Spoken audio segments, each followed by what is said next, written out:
Quart de finale, acte 5, à suivre bien sûr en direct sur MySports, place à Backcheck avec nos invités Antoine Desclous, Steve Huard, Stéphane bien sûr qui est là. Antoine, quelle est l'image pour toi, pour l'instant, va-t-on dire, de cette soirée? Bien entendu en demi-finale, bravo, mais surtout bravo à Ambry pour la saison qu'ils ont fait. De retour en play-off, c'est tout à l'éventine qui rit. Steve. La passivité de Lausanne finira-t-elle par leur coûter plus qu'un match? Ah, bonne question. Et puis, entre Berne et Genève, pour la troisième fois dans la série, dénouement en prolongation. Mais oui, mais pour l'instant, l'image du jour, bien sûr, c'est la qualification du HC Vienne pour les demi-finales avec ce 4e point glané, surtout ce game winning goal signé Robillard.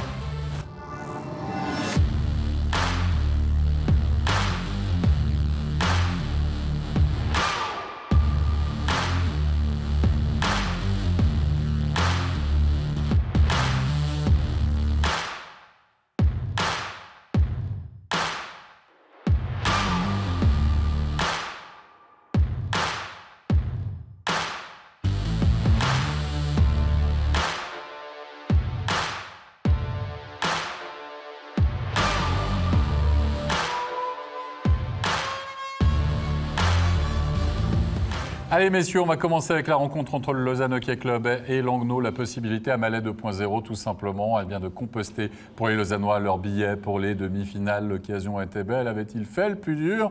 En tout cas, sur le papier, ils partaient favoris dans cette rencontre et ils ont parfaitement débuté. Regardez, vous êtes à domicile. Après 1 minute, vous menez 1-0 grâce à une réussite de Jeffrey qui finalement est à la conclusion de cette action et puis pas finalement à la passe.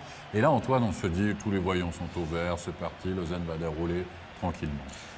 C'est vrai qu'à ce moment-là du match, au tout début du match, on dit « Oups, voilà, Lausanne est bien parti, Langnau va être long, ça va être long pour eux ». Malheureusement, l'histoire s'écrit d'une autre façon, mais Lausanne a décidé d'écrire différemment. Oui, parce que Langnau s'est amusé, s'est promené, Steve, finalement, dans cette défense ultra passive de Lausanne. C'est le système lausannois, mais on a l'impression qu'ils étaient enfermés dans leur système. Est-ce que c'est pas Lausanne qui se fait battre par son propre système, finalement? Ça va plus loin que ça pour moi. Il y a un manque d'intensité. Tu peux jouer le système passif et être intense en le faisant. Aujourd'hui, moi, je vous dis, là, on aurait mis des œufs dans les culottes des joueurs de Lausanne. On aurait eu de quoi faire des omelettes pour toute l'équipe ici après le match, OK? Ils sont mous. Ouais. Et quand tu joues mou, en play-off, tu payes un prix. Et aujourd'hui, ils n'ont pas eu l'air d'une bonne équipe de hockey parce qu'ils ont été extrêmement mous. Oui, Antoine. Mais, on l'a dit avant la rencontre, Lausanne n'a pas été monstre bon les matchs précédents non plus. Non, hein? non. 3-1 dans la série, super, mais non, attention, ils n'étaient pas percutants.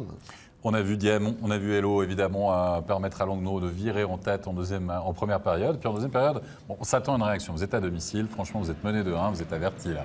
Le premier avertissement qui tombe pour les Lausannois. Et finalement, cette deuxième période, il y a un powerplay, il y a un but qui tombe d'abord très tôt. Ce sera le cas aussi en troisième période. Il y a des buts qui tombent très tôt, Stéphane. Encore un joueur qui fonce à la cage, manque de couverture. C'est le copier-coller par rapport au copier-coller, exactement. Ça, c'était vraiment... On voulait vraiment... Ça, c'est une tactique vraiment ce soir. Puis tu as parlé du gap, là. Le gap qui est donné à Larry Laguerre, justement.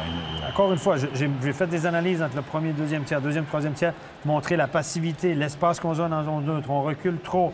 Il n'y a pas de surnombre, on recule. Regardez, les gars se présentent absolument seuls, 1 contre 2, voire 3 joueurs. Regardez, il arrive jusqu'au top des cercles, sans déjouer personne. Une LAN position gardien. Comment? Une LAN est en position gardien, exactement. La canne entre les deux jambes. Exactement. Donc, passif encore une fois, très passif toute la soirée. Là, cette fois-ci, on s'est fait prendre à l'attaque. Regardez tout le temps quand Di Domenico, il regarde derrière. Il se moque carrément de Turkirchen, une feinte au ralenti. Di Domenico qui s'est moqué de la défensive de Lausanne toute la soirée en 1 contre 1. Personne n'a frappé, on ne l'a pas. Et là, voilà. Regardez ici. Turkirchen triche un petit peu, fait le premier mouvement. Et puis voilà, Lausanne... Tout le monde sait qu'il est indiscipliné, Di Domenico. Oui, personne n'a cherché. Personne n'a cherché. À chaque face-off, il faut que quelqu'un lui parle.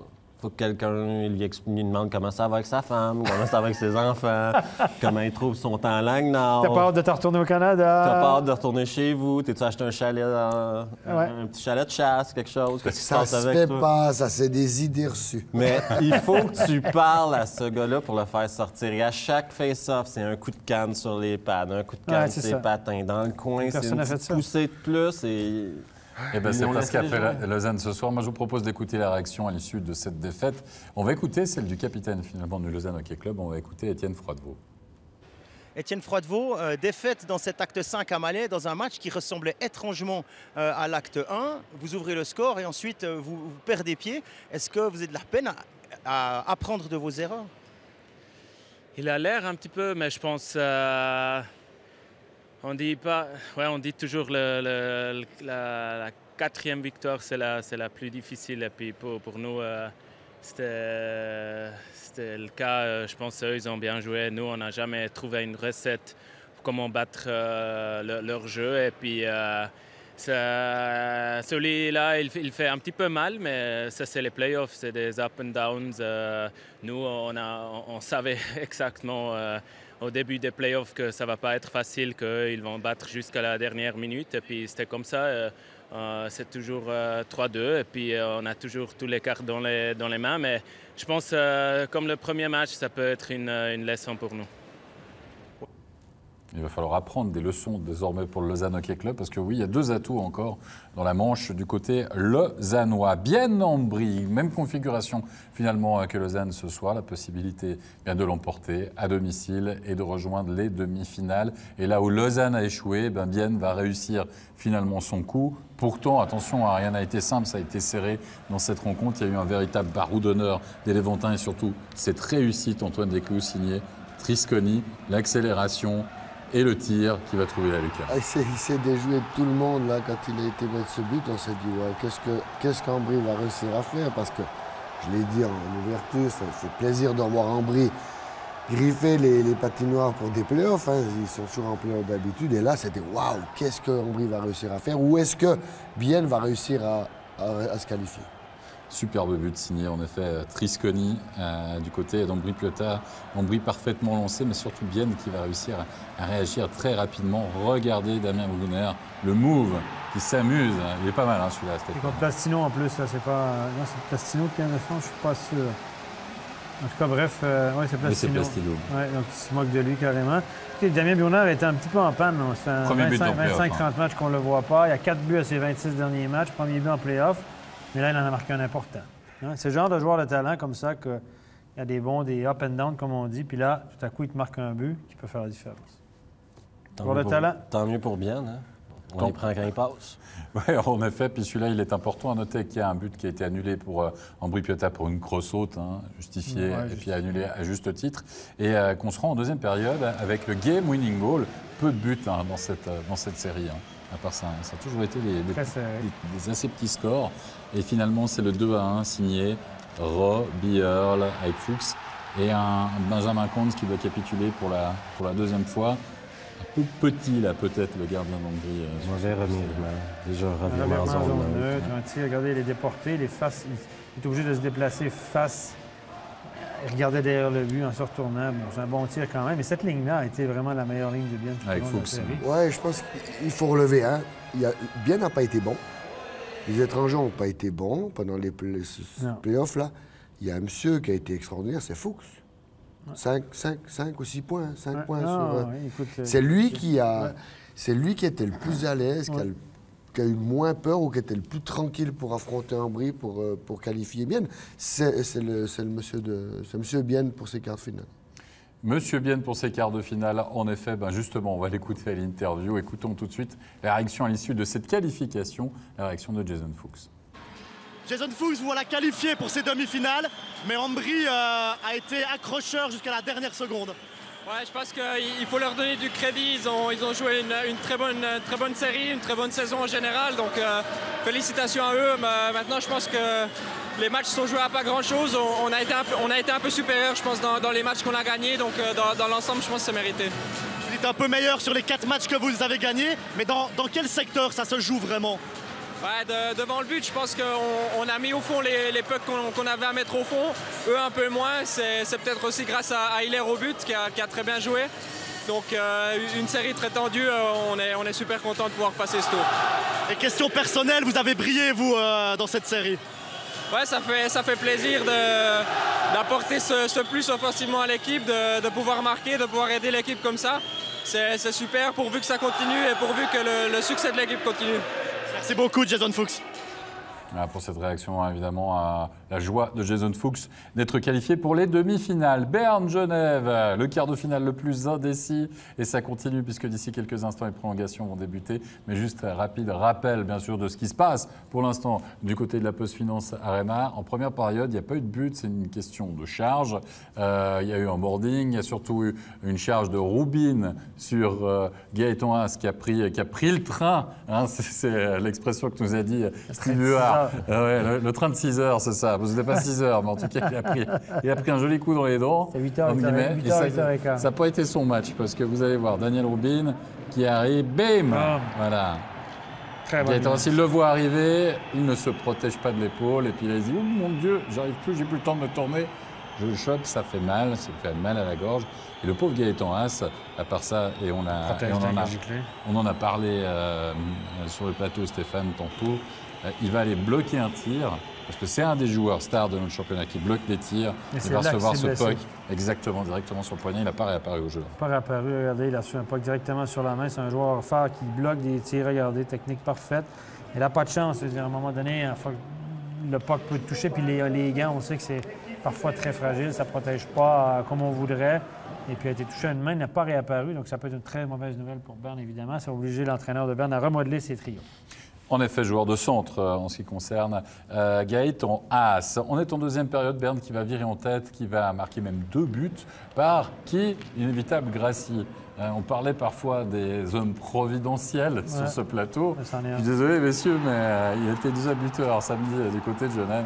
Et quand vous voyez l'armada du CP Berne, vous ne pensez pas forcément que c'est ce bloc-là. Le quatrième bloc, c'est le quatrième bloc, ça. Oui, exactement. Gracie, c'est ça. C'est l'importance de la profondeur. C'est ça, exactement. On a vu Boson marquer des buts aussi plus importants du côté de Genève plus tôt aussi en fin de saison. Et puis voilà. Donc ces joueurs-là, parfois, font la différence. Oui, mais c'était quand même dans le recrutement du côté du CP Berne avec des Bibert, avec des Gracie, qui finalement ont un rôle important dans cette équipe. Avec le doublé donc de Gracie. Et là, on se dit que Berne est parti sur une autoroute, messieurs. Impossible pour nous de penser que Genève peut relever la tête. Parce que Berne, là, on parle de train, là, c'était la locomotive, il y a tout qui allait de l'avant, il forçait. Et chaque minute qui passe, on voit les patins de Genevois qui viennent toujours plus lourds. Mais non, ils ont quand même réussi à recoller, là, c'est juste... Pour la troisième série, on revient de 0-2. À 3-2, imaginez 3-2, c'est un petit peu l'image Texaveri, vous savez, avec la locomotive, vous voyez les deux personnes là, qui sont comme ça pour essayer de rattraper le train. Et j'ai même marqué 3 fois, messieurs, en effet, dans cette deuxième période pour recoller au score. Et puis passer tout simplement l'épaule aussi, avec tout d'abord cette réduction du score signée Arnaud Jacquemet. Tom Ernest n'est pas là, blessé aux adducteurs, faut-il le rappeler. Et bien c'est Arnaud Jacquemet qui se retrouve, c'est la position de Tom Ernest. C'est un Richard, il l'a remplacé sur le pipi, tout simplement. Là, Tom Ernest, je trouve que Jacquemet est sur son one-timer de ce côté-là, ce qui change un petit peu, et, parce qu'il est droitier. C'est vrai. Qui a battu, regardez, notre ami Gerber devant le but, qui s'enlève, hop! Il ne va pas se blesser à la main. Hein. Mais on va relever le positif quand même du côté de Genève Servette. Arnaud Jacquemet, on n'a pas marqué 36, on est comme ça, non plus. Des one-timers à ligne bleue. Noah Rod qui va déborder à 4 contre 5 la défense bernoise et tout simplement aller battre Leonardo Giannoni pour l'égalisation. Ouais, puis les arbitres, là, à ce moment du match, ils avaient le sifflet facile. Aussi, la Benoît venait de prendre une pénalité. Finalement, il arrive à... En sortant, quasi il sort du banc des pénalités pour inscrire le deuxième but, là. Donc celui-là, il a dû lui faire un petit quelque chose, on va dire, parce qu'il a dû être frustré, parce que c'est une pénalité plus que sévère. Encore Jacquemet, 3-2. Et oui, Arnaud Jacquemet, pour l'instant, finalement, un des hommes de cette rencontre, clairement, avec ses 2 buts à 5 contre 4, les situations spéciales. Arnaud Jacquemet. Une autre révision vidéo, d'ailleurs. C'est maintenant devenu la Ligue nationale suisse des révisions vidéo. Absolument. Ouais, on va voir la vidéo. Systématiquement, presque à tous les buts, on va voir. Ils ont investi. Hein?